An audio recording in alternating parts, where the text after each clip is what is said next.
Bonjour à tous et à toutes, je suis heureuse de vous retrouver pour un nouvel épisode de Mieux vivre avec Parkinson au naturel.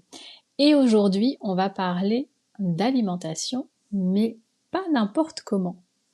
Il y a quelques jours, j'ai fait un sondage auprès de ma communauté sur Instagram pour savoir quel épisode de podcast vous intéressait le plus. Et vous avez été 67% à voter pour un petit déjeuner parfait pour Parkinson. Alors je vous remercie pour votre participation encore une fois.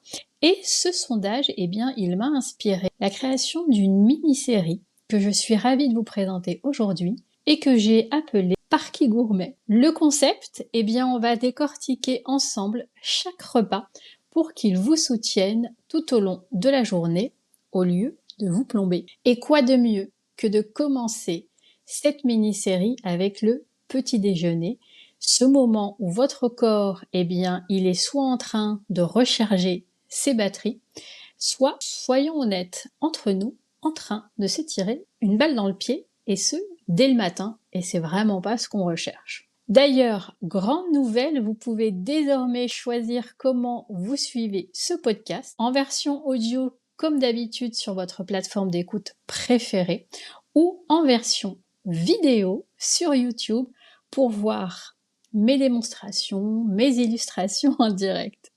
Alors que vous soyez en train de marcher, de cuisiner ou de vous détendre, eh bien prenez place, on commence.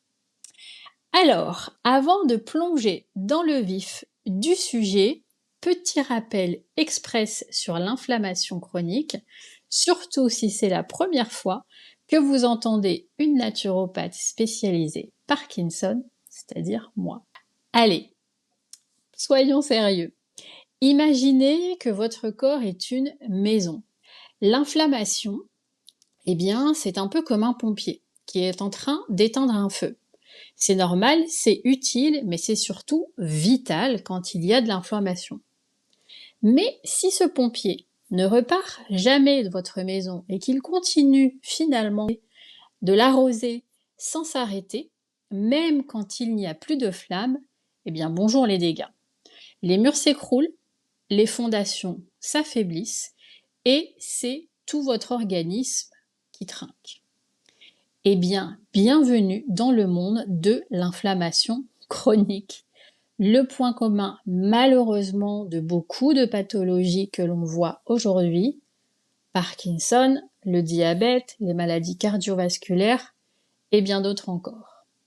Et qui dit inflammation chronique, eh bien dit fatigue, douleur musculaire, douleur articulaire, brouillard mental, bref, pas vraiment l'énergie qu'on aimerait avoir pour bien commencer la journée, n'est-ce pas?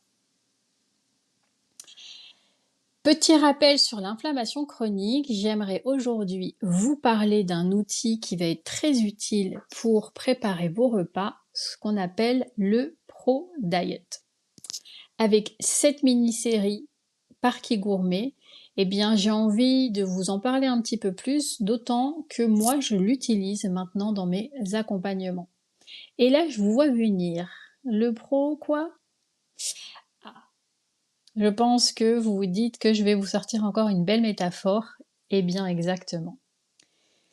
Alors on a imaginé que votre corps était une maison, et bien maintenant imaginez que votre alimentation fonctionne un petit peu comme un compte en banque. Certains aliments vous rapportent des points négatifs, et c'est ce qu'on veut, c'est ceux qui sont bons, parce que ça veut dire qu'ils vont ralentir l'évolution de Parky et protéger votre cerveau. D'autres, en revanche, vont rajouter des points positifs, et là, eh bien, c'est comme accumuler des dettes sur votre santé. Et la banque de bien-être n'accorde pas de prêt à taux zéro. Malheureusement ou heureusement. Les mauvais élèves, c'est-à-dire ceux qui font exploser votre dette inflammatoire, eh bien, ça va être les fruits en conserve, plus 44 points. Bourrés de sucre et d'additifs, les aliments frits, plus 34 points. Hyper saturés en mauvaise graisse, Viande rouge et poulet, plus 28 et plus 19 points, beaucoup trop riche en oméga 6, donc pro-inflammatoire. Les sodas et les boissons sucrées, plus 30 points, bref, un lait simple pour l'inflammation chronique. Les bons élèves, en revanche, vos alliés santé qui boostent votre capital bien-être, eh bien, ce sont les légumes frais. Là, on a moins 30 points. Et rappelez-vous, le négatif, on aime ça. Les légumes frais sont bourrés d'antioxydants. Les poissons, notamment les petits poissons, moins 27 points, donc on ralentit l'évolution. Plein d'oméga 3 anti-inflammatoires, les noix et les graines. Alors quand on parle de noix, on va surtout parler des noix de Grenoble, des noix de macadamia, des noisettes. Eh bien c'est moins 25 points et il booste la mémoire et la concentration. Et puis on a le thé vert aussi, le thé matcha, moins 11 points. Alors le thé vert, c'est le champion des antioxydants. Il protège très bien les neurones. Sans oublier, ça vous savez que c'est un petit chouchou, les épices comme le curcuma, moins 10 points, anti-inflammatoire naturel, hyper puissant. L'objectif avec le Pro Diet, eh bien, c'est d'accumuler un maximum de points négatifs pour ralentir Parkinson et améliorer votre qualité de vie. D'ailleurs, je mesure l'évolution de mes clients avec un outil objectif qui est le score Pro-PD ou Pro-PD. Plus vous appliquez ces conseils, plus ce score diminue et donc plus votre quotidien s'améliore et plus Parky évolue lentement. Donc maintenant, vous voyez où je veux en venir avec Parky Gourmet. En tout cas, je l'espère. Eh bien oui, on veut diminuer l'inflammation chronique, calmer Parky et booster votre cerveau. Allez, je vous ai assez fait patienter. Il est temps de voir ensemble, pour commencer, les 3 erreurs à éviter au petit déjeuner pour ne pas faire exploser la banque ou votre glycémie.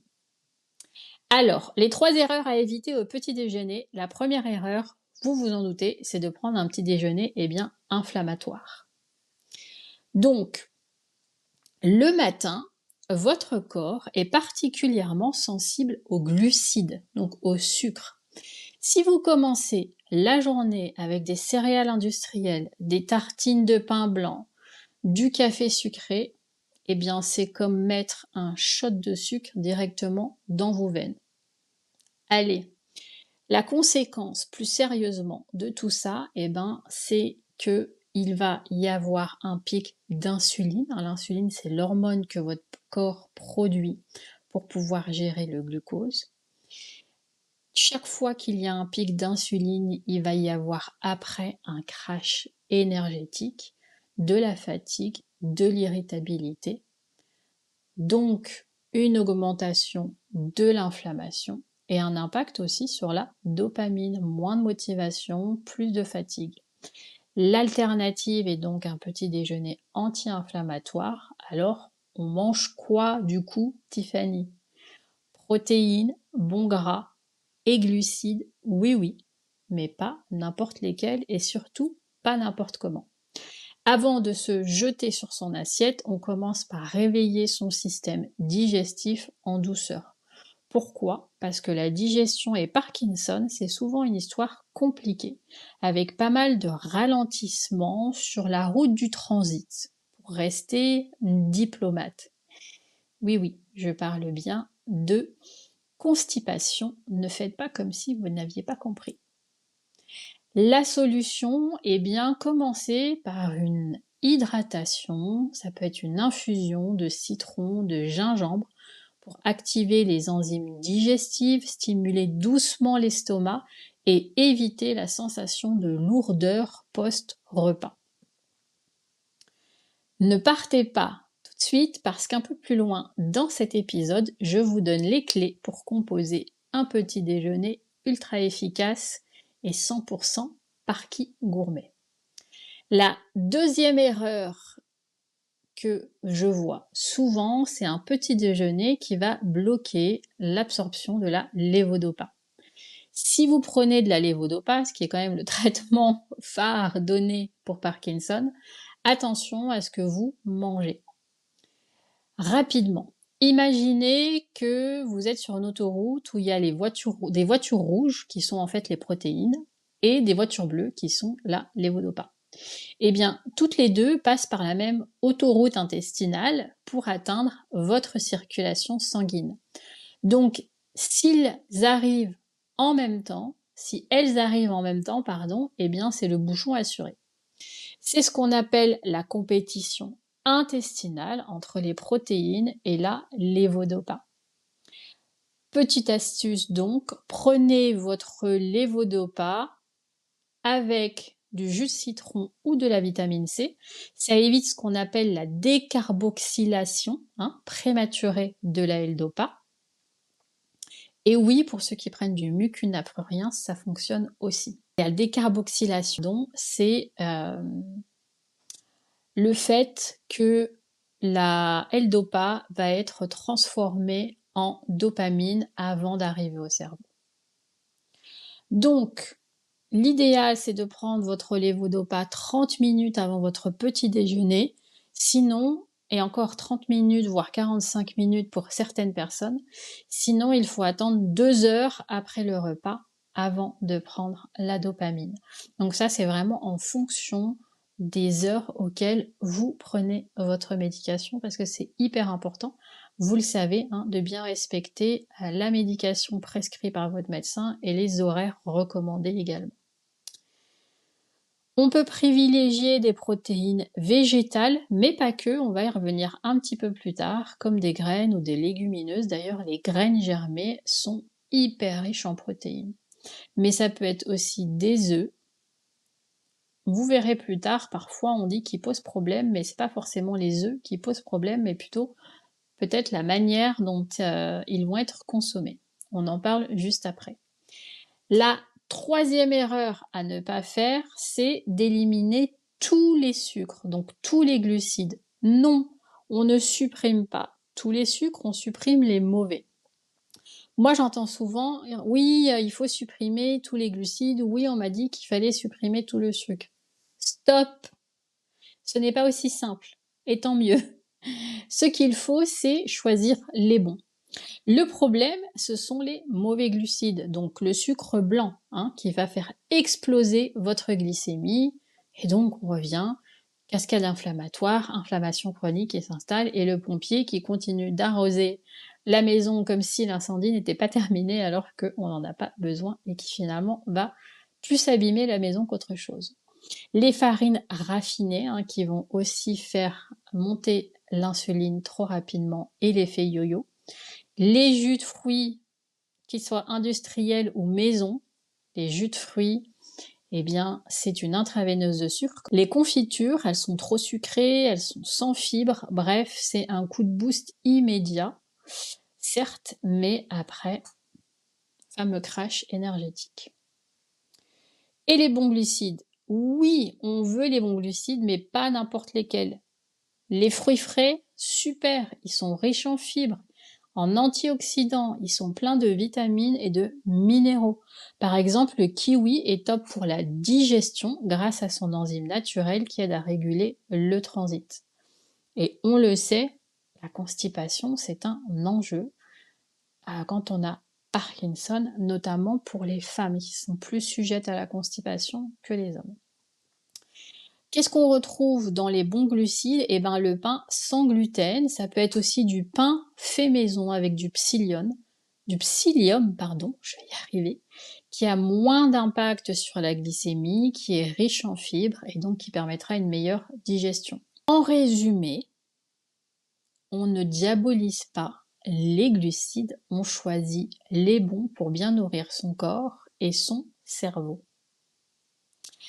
Allez, maintenant qu'on a vu les 3 erreurs, je vous propose de vous partager le petit déjeuner parfait pour Parkinson, une version salée, une version sucrée, et vous verrez, la dernière version risque peut-être de vous surprendre. Alors, vous l'aurez compris, on veut un petit déjeuner anti-inflammatoire, j'espère que vous l'avez tous dit dans votre tête, Alors, pour la version salée, moi, ce que j'aime bien, c'est les œufs cuits, ce que j'appelle à l'étouffée. Donc, je prends ma poêle donc en acier inoxydable, hein, parce que pareil, les ustensiles que vous utilisez pour cuisiner, c'est très important. Peut-être que je consacrerai un épisode sur le sujet, mais voilà. Vous pouvez mettre du ghee dans votre poêle. Le ghee, c'est un beurre clarifié dont on a enlevé le lactose et la caséine. Il est hyper anti-inflammatoire, hyper riche en bons gras. Donc, vous mettez du ghee, vous claquez vos œufs, vous mettez un couvercle, vous laissez cuire quelques minutes et vous allez voir, il y a une fine pellicule blanche qui va se former sur le jaune qu'on veut garder encore coulant, hein, ou très peu cuit. Un demi-avocat qu'on va piler, écraser, dans lequel on va rajouter du curcuma, hyper anti-inflammatoire, de la coriandre, un petit peu de jus de citron frais et du sel de mer non traité, s'il vous plaît. Vous prenez une tranche de pain sans gluten, vous mettez votre avocat écrasé dessus. Si vous voulez, moi j'adore rajouter des graines germées de radis pour le côté hyper frais et croquant et vous mettez votre œuf dessus.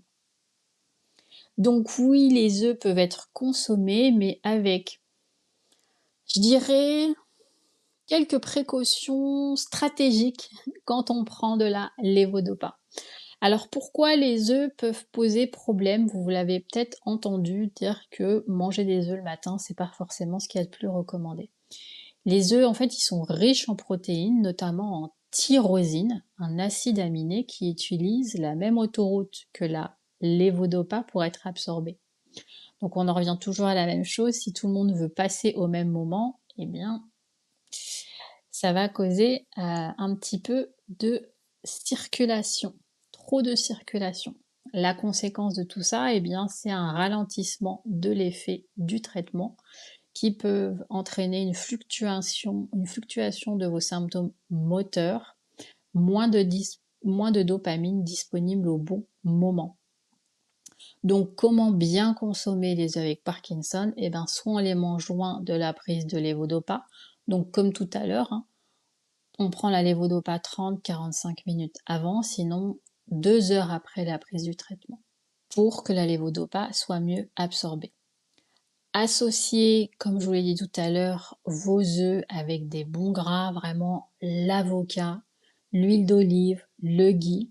Vous pouvez rajouter des légumes, notamment pourquoi pas des légumes fermentés, euh, comme le kimchi. Dans tous les cas, c'est toujours la même chose, expérimentez et écoutez votre corps. Certaines personnes, la majorité même si, tolèrent très bien les œufs au petit déjeuner, d'autres pas du tout.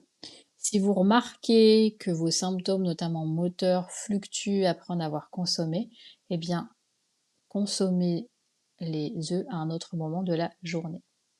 L'option numéro 2 du petit déjeuner anti-inflammatoire version sucrée, pudding de chia au cacao cru, donc de la poudre de cacao cru, avec du lait de coco préparé la veille. Le matin, vous rajoutez des fruits rouges pour faire le plein d'antioxydants et des petits carrés de chocolat noir 80-85%, hyper riche en polyphénol. Le pudding de chia est une excellente alternative sucrée car il va soutenir la digestion grâce aux fibres solubles contenues dans les graines de chia. Il stabilise la glycémie et évite les pics de sucre du matin. On se rappelle que le matin, c'est là où votre corps est le plus sensible aux glucides. Il est riche en oméga 3, essentiel pour l'inflammation et la neuroprotection. Le lait de coco, en plus de ça, nourrit les mitochondries grâce à ce qu'on appelle les MCT, hein, c'est des triglycérides à chaîne moyenne, donc des gras à chaîne moyenne, une source d'énergie alternative pour le cerveau. En plus de ça, la préparation est ultra simple et ça je sais que vous aimez. La veille au soir, vous mélangez 200 ml de lait de coco, 2 cuillères à soupe de graines de chia, 1 cuillère à café de cacao cru et pourquoi pas un petit peu de cannelle. Le lendemain, vous ajoutez des fruits rouges pour leur antioxydant. Ah oui, et j'ai oublié de préciser, vous le laissez au frigo toute la nuit. Résultat, c'est une bombe anti-inflammatoire parfaite pour nourrir vos neurones et stabiliser votre énergie. Ce qu'il est important de faire aussi, et ça je sais que c'est pas toujours évident parce que quand je débute des accompagnements avec mes clients, souvent ils ont l'impression de s'hydrater assez ou en tout cas que leur hydratation n'est finalement pas si catastrophique que ça. L'hydratation et les boissons matinales sont super importantes pour booster votre digestion. Donc hydratez-vous dès le matin. La digestion commence avant même le premier ralliement ingéré. Le matin, l'organisme est en mode nettoyage et l'hydratation permet d'éliminer les toxines. Parkinson ralentit souvent le transit, donc boire suffisamment aide à relancer le système digestif. Vraiment, je vous l'explique d'ailleurs dans mon guide gratuit 5 clés essentielles pour mieux vivre avec Parkinson. Si vous ne l'avez pas encore téléchargé, je vous mettrai le lien dans les notes de l'épisode, mais ne sous-estimez pas l'importance de l'hydratation de manière générale, mais surtout par rapport à votre constipation. Donc, dès la prise de votre médication le matin, hop, 250 ml d'eau. Pour l'hydratation, ça peut être aussi une infusion de citron, de gingembre, on en a parlé un petit peu plus tôt, ça va réveiller le système digestif en douceur. Ça va aussi favoriser la sécrétion d'enzymes digestifs. Encore une fois, c'est super, surtout quand on a de la constipation. Le thé vert, le matcha, c'est super intéressant parce qu'ils sont riches en EGCG. C'est un antioxydant ultra naturel, ultra puissant, qui protège les neurones et réduit l'inflammation. Ça favorise aussi la production de dopamine, donc un super boost de motivation et de concentration. On évite les pics d'énergie du café et on offre une stimulation plus douce. Alors, comment le préparer? Mélangez une demi-cuillère à café de matcha avec 100 ml de lait végétal. Vous avez des alternatives. Ne sautez pas forcément sur le lait de soya parce qu'il contient des phytoestrogènes. Le lait d'amande, on le sait, on a tendance à l'oublier. Ce qui est important dans les noix, c'est le ratio oméga 3, oméga 6. Et dans les amandes, le ratio oméga 3, oméga 6 est plus en faveur des oméga 6 que des oméga 3. Donc je suis pas en train de vous dire qu'il faut plus manger d'amandes et qu'il faut plus boire de lait d'amande, mais avec modération. Le lait d'avoine est une bonne alternative, sauf pour les personnes qui pourraient souffrir de SCI, du syndrome du côlon irritable, parce qu'il contient des lectines et ça peut irriter.